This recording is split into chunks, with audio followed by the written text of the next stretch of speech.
Minaj, and I am on the Hot Morning Show on Hot 106 with Bekah and mikeD. Hey, Nicki. How are you look guys? so beautiful. Thank you. Looking gorge. It's the Hot Morning Show with Bekah and mikeD. Welcome back to Providence. We miss you. Oh my God, Providence. I've missed you guys. First I want to say I did not know you guys have been on the Zoom waiting for the last half hour. I didn't know we had started the Zoom yet. So I want to just say I apologize, okay? But thank you for waiting and thank you for doing this interview with me today. Well, I mean, it's not every day we get to talk to a legend. And of course, we'll wait for you. You've been doing it for a long time. Got a lot of fans here in Providence, including us here, very big fans. So we really appreciate you taking the time to speak with us. It's an honor. My pleasure. Thank you. Do we have a problem? That's the single. We're going to talk about the visuals in a second because that teaser was fire. But tell us all about the music because that is what it's all about. And nobody can tell it like you. Well, the music, I'm just being inspired. Like the two songs that I recorded with Lil Baby, actually, they're not like big name producers. You know what I mean? Like I love being able to find a beat that really connects to me without going through the politics of, oh, who made the beat? Who did, you know, it's not about that. You know what I'm saying? So I feel like in the beginning, you know, of my career, when I would just go and just take whatever beat that moved me and start writing to it and just enjoy the process of recording, I think I'm back to that place again. You know what I'm saying? Where nothing else matters, just the music. Obviously, the album is on its way. And oh my goodness, like I have not been in this space. I don't think I've ever been in this space. To be honest, to drop an album, because even with Pink Friday, I was very nervous. You know what I'm saying? Like I was very nervous, but I had a good time. Like I had fun in creating the songs. Now with this, I feel like I'm in the Pink Friday zone in that I'm just doing me and not giving a shit, like it who ain't, right? But it's that coupled with the confidence and the calmness of, you know, that maturity brings, and just that space where you feel like, you know what, I'm good. I did what I had to do. I have nothing else to prove. I'm just ready to now be grateful and enjoy this experience of having people still want to hear what I'm doing after all of these years. Pink Friday came out in 2010. My first mixtape dropped in 2007, and so to still have people give a what you're doing, that in itself is all the blessing I need, and I'm gonna stand on that from now on, and I'm gonna be in the moment and be happy and grateful. That's it. It's incredible to think about. You mentioned 2007, which was the first time I heard you. I was in high school. Wow. And I remember the first time I heard your name was on Lil Wayne's Drought 3. He said, and I just signed a chick named Nicki Minaj.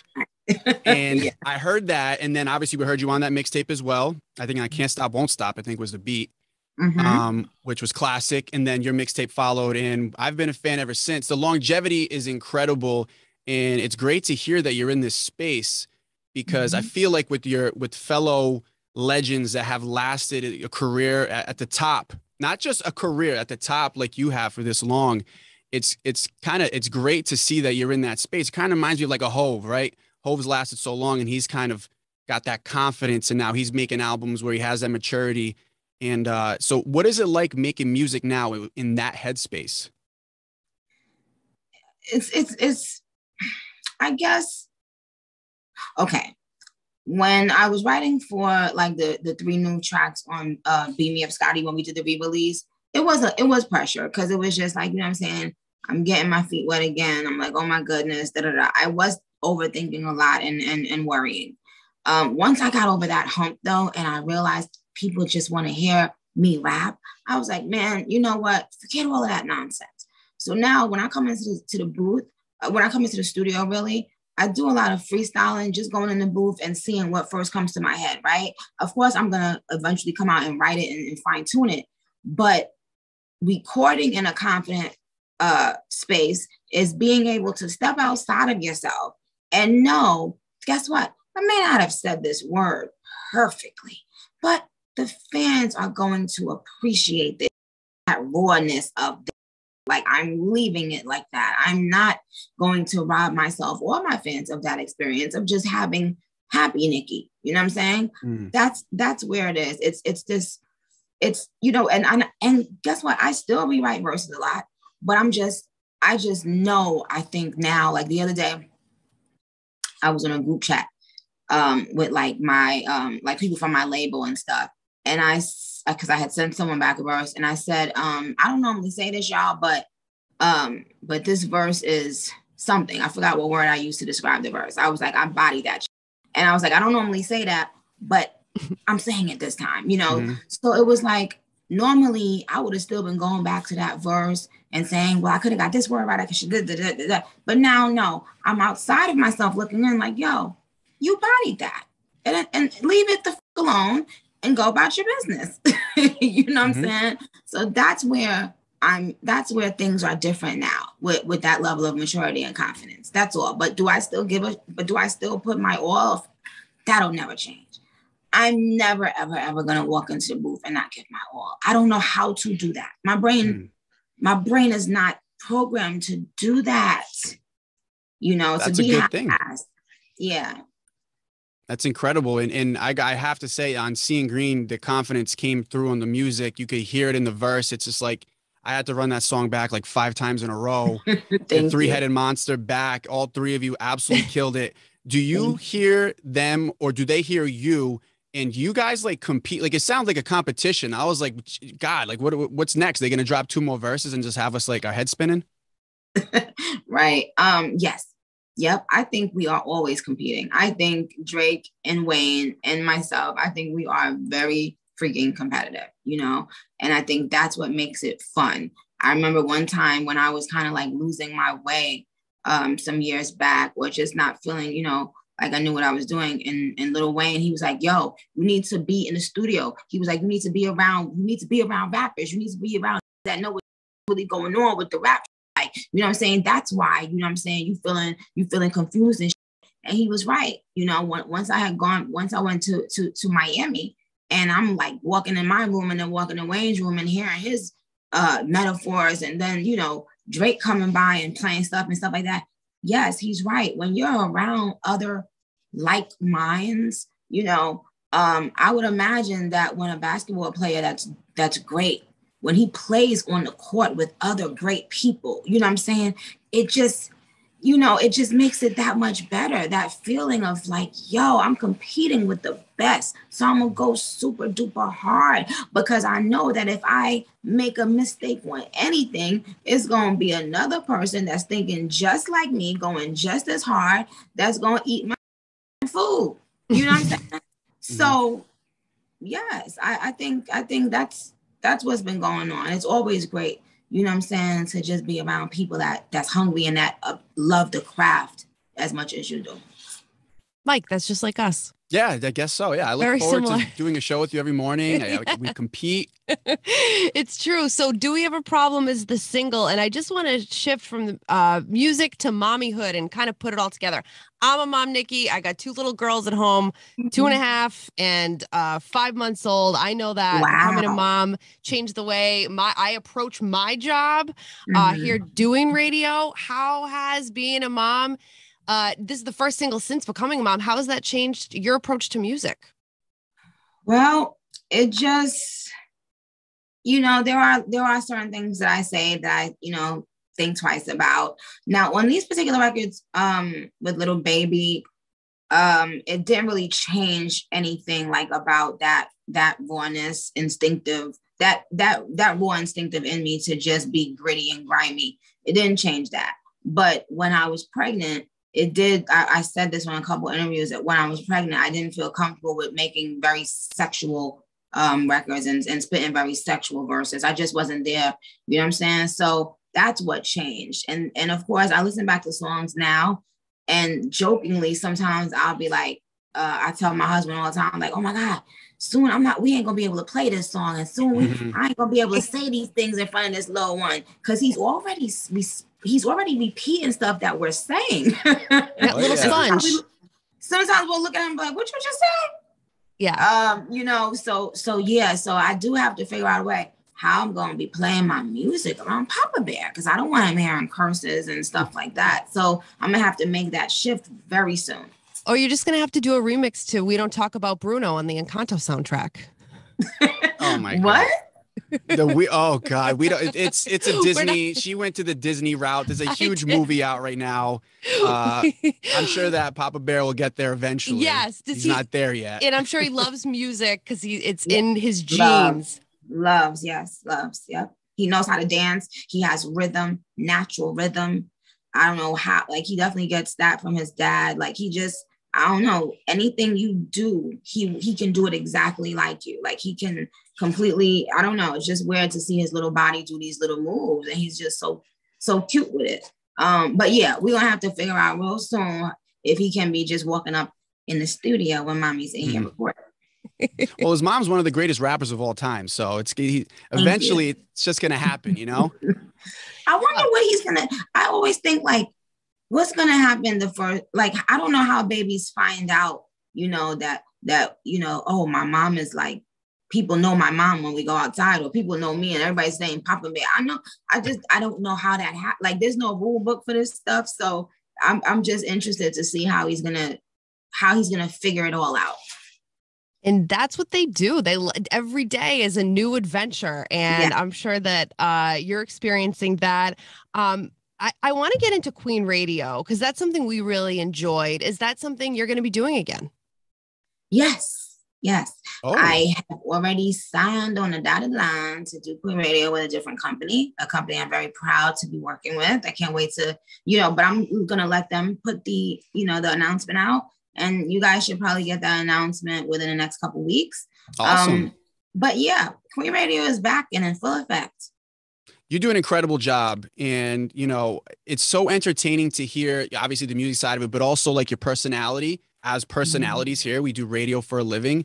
And speaking of radio, like, it's incredible to have this opportunity to speak with you. What has radio meant to you in your career? Oh my goodness. What hasn't it meant? Radio is the defining moment for every artist, when you first hear your song on the radio, right? So that's one component. And then the people who speak their minds on radio, that becomes a part of your life. You grow up hearing those voices, they become a part of your psyche. And when you put out music or you do anything, you want to be liked or respected by those people. So there have been times in my career where I've gotten into it with people on the radio and stuff like that. And I look back now and I'm like, why did you care so much? I wish I didn't, but I did.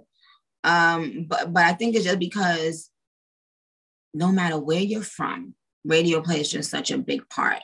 And so I think now, definitely the culture of radio has shifted. Everybody gets to go home and listen to whatever the hell they want to listen to now. It's different. But I will say the people that speak on radio, the personalities on radio, they have, I think, one of the most important jobs in the culture, period. I would imagine it's very difficult to be fair, but to be honest. You know what I'm saying? I would imagine that's very difficult. So me doing Queen Radio, I wanted to take the best of what I've seen and heard from radio. I wanted to take the best of it and then put my spin on it. But most importantly, I wanted to give my fans an experience where it was fun and exciting. And maybe sometimes, I'm yelling and talking about Harriet Tubman. But at the end of the day, it's a dope experience. And I can have other artists come on and give them a shot, you know what I'm saying? The way I wanted a shot at one time in my life. Absolutely. And we obviously, we agree here with you 100%. Yeah.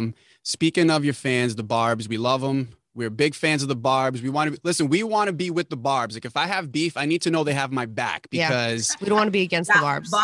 Barbs, y'all better have their back. These is our booze. Y'all better treat them good. Okay. Love them forever. You just keep that like forever. My heart just skipped a beat. That was like the best thing you could have ever said to me. Oof, I feel a lot safer now. But I have to ask a question for the Barbs, because I've seen them talk to you about this before.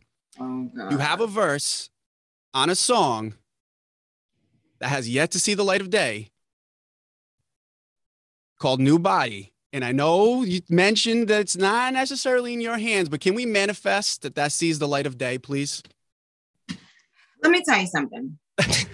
Let me tell you something about that. And I respect everybody and where they are in life and where they are spiritually, right?